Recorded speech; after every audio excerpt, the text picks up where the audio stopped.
বিকাশ 30,000 টাকায় একটি পুরনো বাইক কিনে তার মেরামতির জন্য 5,000 টাকা ব্যয় করেন। তিনি যদি বাইকটিকে 42,000 টাকায় বিক্রি করেন, তার লাভের শতাংশ কত? কত টাকায় কিনছে? কিনছে হচ্ছে 30,000 টাকায়। পুরনো বাইক কিনছে, মেরামতি করছে 5,000 টাকা। তাহলে মেরামতি করছে কত টাকা? 5,000 টাকা। তাহলে মোট তার 35,000 টাকা খরচ হলো। এবার সে বাইকটা বিক্রি করছে 4,200 টাকায়। তাহলে এটা হলো সিপি, আর এসপি কত? 4,000। এসপি হচ্ছে 4,200 টাকা। সে 4,200 টাকা না, 42,000 টাকা। তাহলে তার লাভের শতাংশ কত? তার লাভ কত?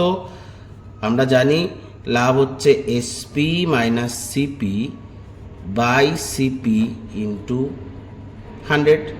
তাহলে এসপি মাইনাস সিপি কত হচ্ছে? এসপি মাইনাস সিপি হচ্ছে 7,000। 7,000 বাই সিপি কত? 35,000 ইন্টু 100।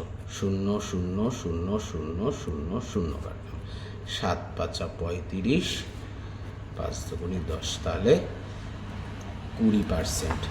অপশান সি সঠিক।